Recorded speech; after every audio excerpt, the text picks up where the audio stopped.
here in the Oak Woodlands, which is in the northeast corner of Golden Gate Park, sort of just in the park from Stanyon, Fulton, 6th Avenue, and Conservatory Drive. Now we're here today because we're celebrating the 150th anniversary of Golden Gate Park.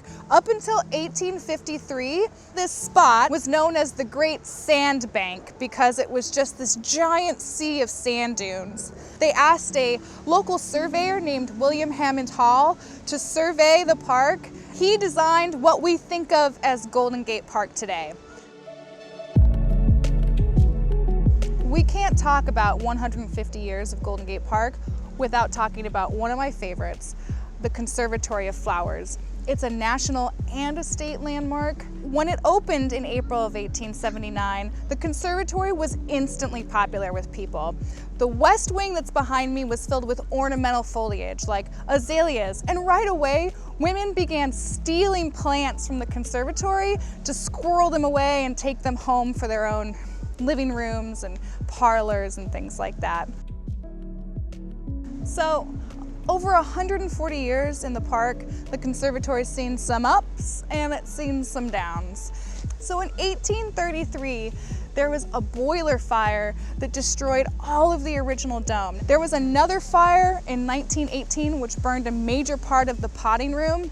In 1995, there was a major windstorm and it shattered hundreds of panels of glass, destroyed a lot of the plants inside, and people didn't know what the fate of the conservatory was going to be. First Lady Hillary Clinton came here and held a press conference around the Save America's Treasures program. That really started it off for $25 million that were fundraised. So the conservatory reopened in 2003, and it's one of my favorite spots in Golden Gate Park today. You can walk all around and it feels like you travel back in time. A real gem in Golden Gate Park. It's a little windy here, but it's gonna be worth it, I swear. We're in the music concourse in Golden Gate Park. This entire area was built out for the 1894 California International Midwinter Exposition. People would come here, see all kinds of things showcased, new technology, different cultures, and resources like minerals, things like that. Super cool stuff, mind-blowing stuff. All the buildings were meant to be temporary, except for the Fine Art Pavilion during the fair. And the original building had an Egyptian theme. So probably makes a lot more sense that there are two sphinxes sitting outside the De Young now, huh?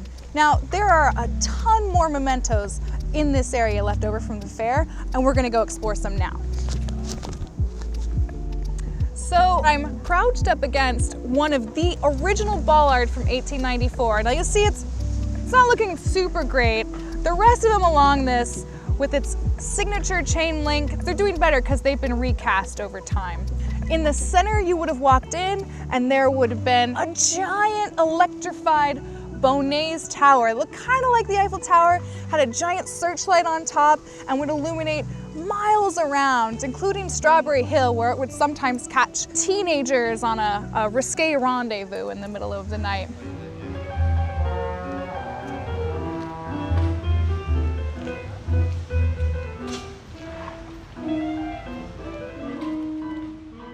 So the next time you're in the park, hanging out in the music concourse, catching some spontaneous jazz performances, take an extra hard look at the wrought iron parts of the benches.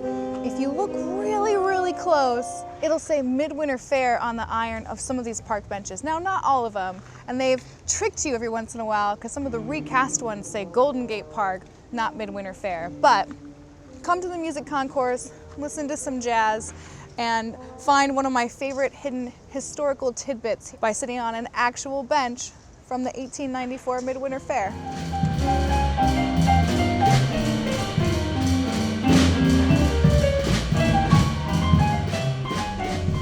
So I'm literally freezing in this classic San Francisco summer day, but we couldn't leave the music concourse without pointing out the Japanese tea garden, which was also built for the 1894 Midwinter Fair. Now this could be its own entire history moment video, so we're gonna save it, and hopefully when it reopens, we can join our good friend Stephen Pitzenbarger inside and get a full tour of the place.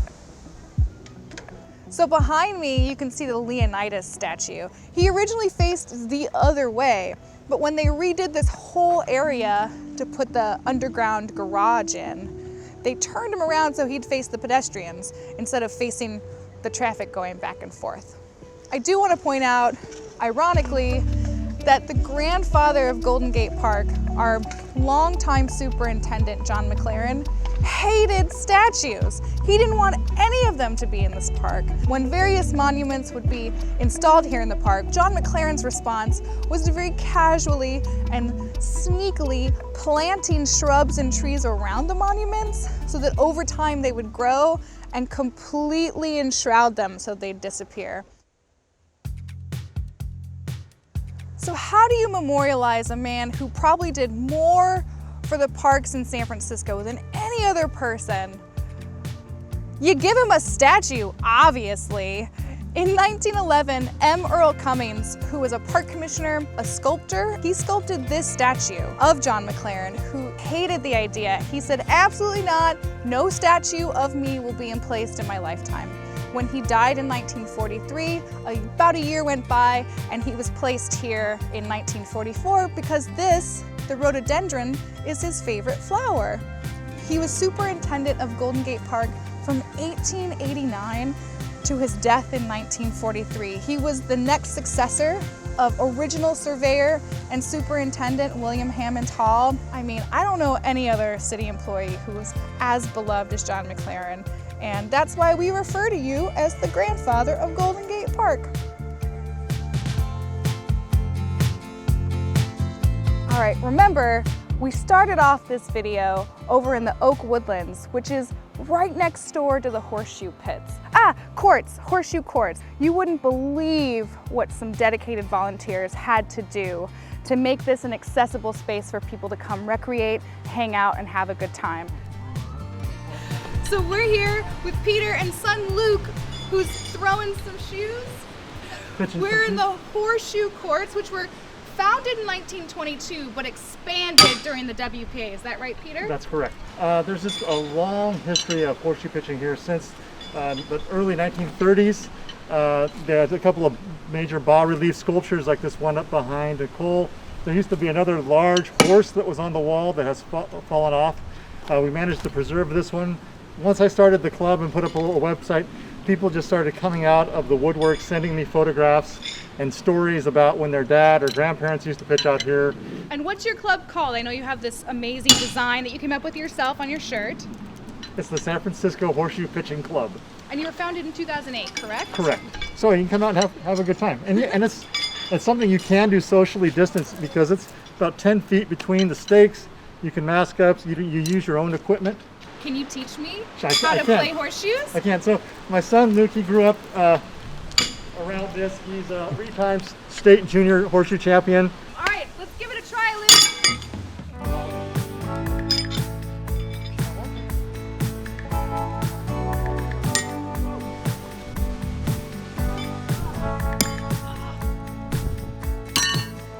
So one of the main components of the WPA project that was here are these amazing bas-relief sculptures like you see behind us that were done by a man named Vet Anderson. He was an artist and cartoonist. He was also a member of the Golden Gate Horseshoe Pitching Club that was in existence back in the 30s. He worked on animated films, and he was contracted to build this sculpture. The family is still very much in support of the park, preserving the artwork and the history that has gone on with it, because it's a testament to like what used to happen here and how many people and generations have come through pitching horseshoes.